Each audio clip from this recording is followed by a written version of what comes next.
The king's bubbles.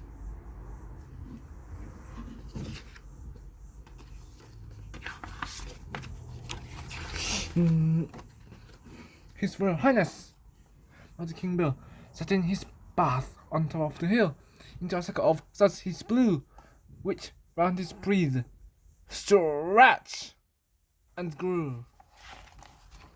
Perfect and round, as I without sound, a circle of air, some and spare. Then up on the breeze, aloft and away. Come back! Cried King Bill. Come back here, I say. But, silent and glistening, his bubbles weren't listening. Down stomped King Bill to his castle of stone. Bring my advisors. He got from his throne. I want my bubbles. I want them back now. So scam me a scam and let me know how. Know how. His advisors, they huddled, they scratched and they muddled, they would, and they had. Till the last day. Hurrah! We know what to do, cried his well inside us. While we view a net with the help of some spiders. Before very long, they practiced with much caution. A delicate net of gigantic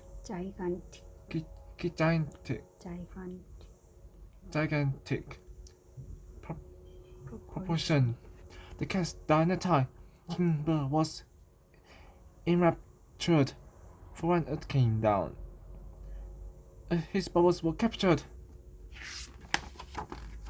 Down they were dragged to his castle of stone, and into a room full of treasure was thrown. Now when I want them, laughed mighty King Bill, I won't wait or breathe up there on the hill.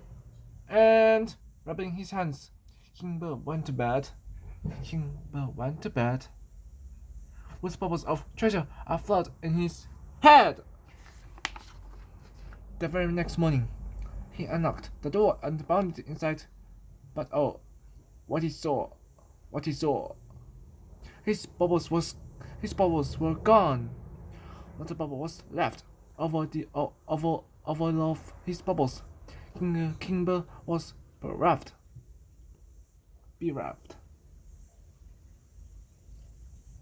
I've been robbed.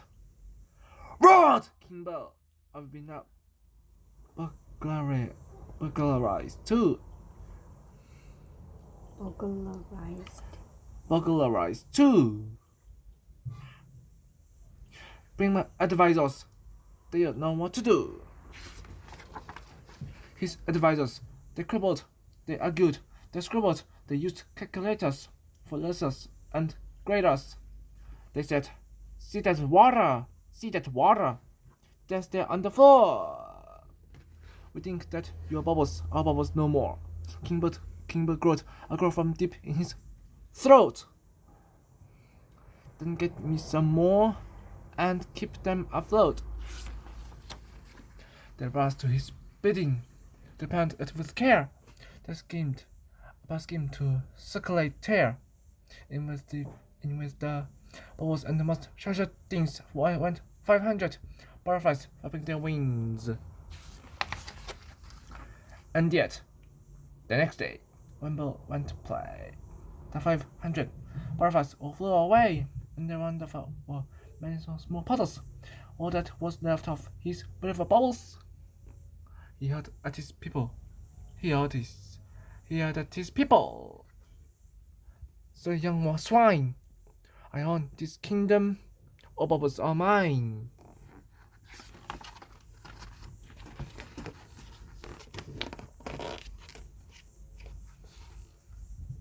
His advisors, they mumbled, they scuffled, they grumbled.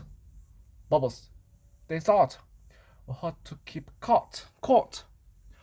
But, rolling their eyes, they brought him some more, and built a small pond on the room floor. We must keep them moist, they grumbled aloud. Next he will tell us to capture a cloud. Go! Roared King Bear, as he frowned in displeasure at one little frog perched high on his treasure.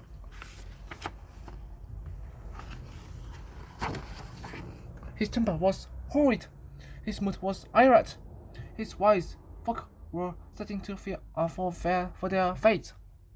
He needs to get out, they agreed in despair.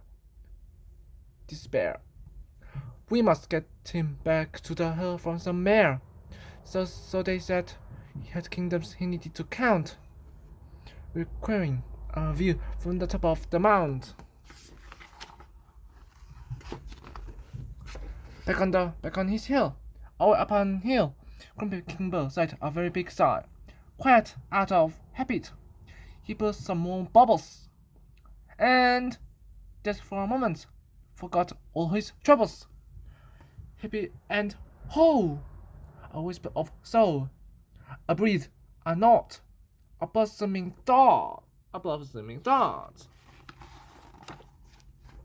Then up and away, and into the blue, King Bear exclaimed as they vanished from view. I like burning bubbles, and the bubbles need light. They shouldn't be shut in a room overnight. And all his advisors, and they knew what to do. Clever King Bear, how wise and how true, they applauded themselves for his freshened up mood, and almost fell down when he shared out his food. He even let some take a turn with his blower, and the sky but with bubbles. Some higher, some lower. They danced with those bubbles the whole of the day, and all were agreed as they floated away. They agreed as those bubbles rose up to the sun, that letting them be was what made them such fun.